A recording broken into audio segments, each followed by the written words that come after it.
Welcome to another class on laws of cooking on Shabbat. This will be part 7.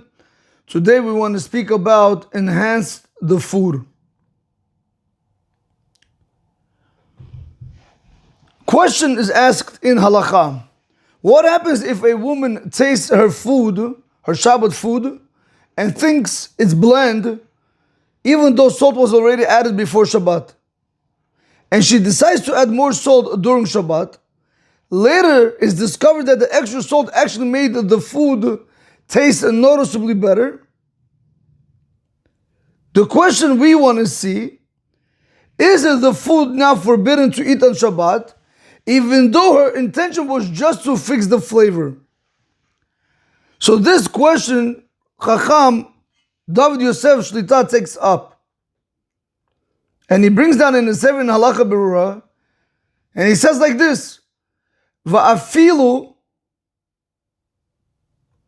im haya betav shel me'at melech or tav le'erev Shabbat, even if you had in the dish a little bit salt or spices prior to Shabbat, ein lahakel ela be'ofen shehamelech, you could only be lenient in a situation where the salt that you added, that the salt that you added now, it does not have the power to be able to give taste into the dish without the salt that was there prior to Shabbat. Aval, however,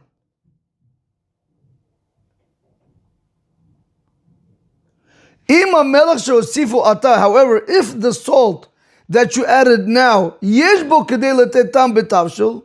has the strength to be able to go ahead and give taste to the food, also without the salt that was there prior to Shabbat, asur le'ochlo beShabbat, it is forbidden for one to eat that food on Shabbat.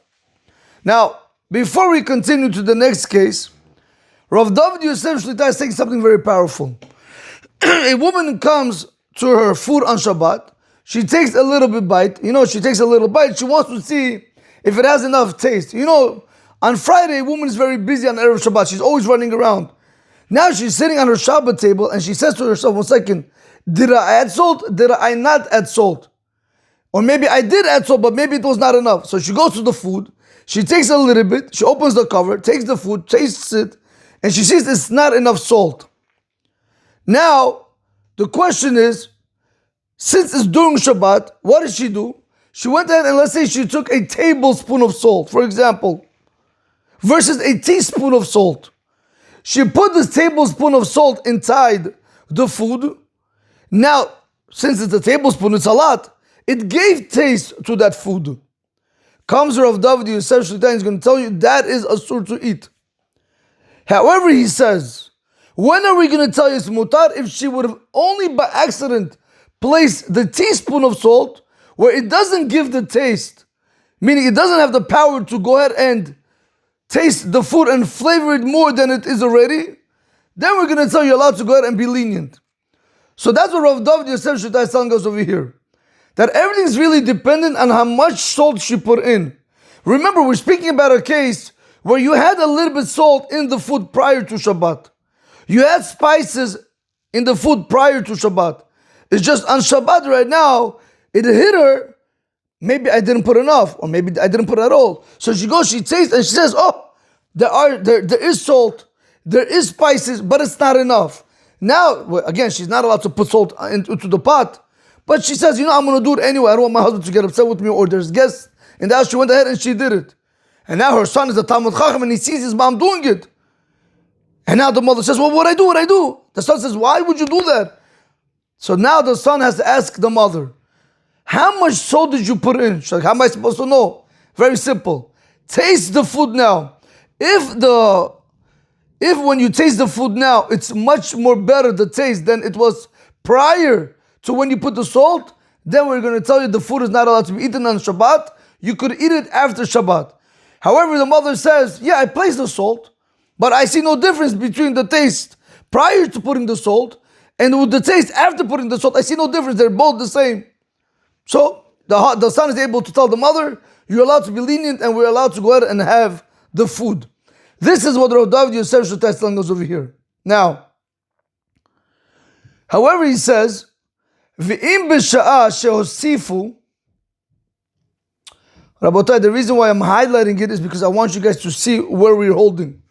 V'im b'sha'a she'osifu et ha'melech kavar horidu et ha'kli me'al ha'esh. If at the time when you added the salt, you already removed the utensil from the fire, yesh la'akel lo'ochlo b'Shabbat. One is able to be lenient and eat it on Shabbat, av kishiyesh bo kedei letetam betavshil. Even though that salt had the power to give taste to the food, gam lelo hamel sheya bo kodma Shabbat. Also without the salt that was there prior to Shabbat. So all Rav David Yosef is telling us is like this. That let's say the mother, she tasted it, she saw it's not enough food. But, she's about to serve it. She's about to put it on a serving plate. She went ahead and she tasted the food. And now she realized, wow, there's not enough salt. Before anybody could see, she starts putting salt. Oh, now the son also caught his mother red-handed. And says, Mommy, what are you doing? Over there, we're going to say, even if she put a lot of salt where it's able to give taste to the food, we're going to tell you the mother's able to be lenient and go ahead and enjoy the food on Shabbat. But we have to remember, we should make a note, I always say this, we're not speaking about a case where you're allowed to go ahead and do this lechatchila.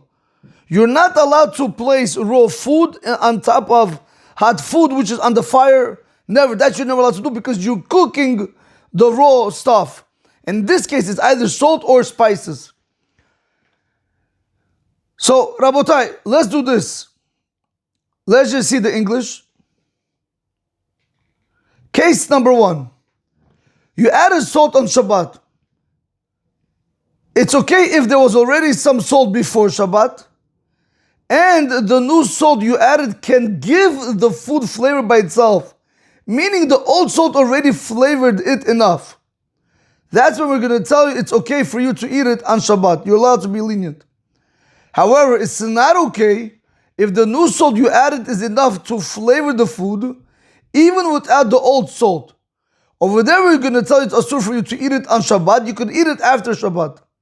That means your new salt made a real difference, and that's a problem. But there is a leniency, which is case number 2. Well, let's put case number 2.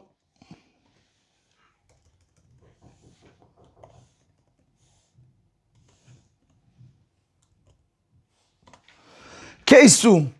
But there is a leniency. If you already removed the pot from the fire when you added the salt, even if the new salt alone could flavor the food, it's okay to eat it on Shabbat. So let's go back to our question that we asked, and we're going to conclude with the answer. We asked a question today. What happens if a woman tastes her Shabbat food and thinks it's bland, even though salt was already added before Shabbat, and she decides to add more salt during Shabbat? Later,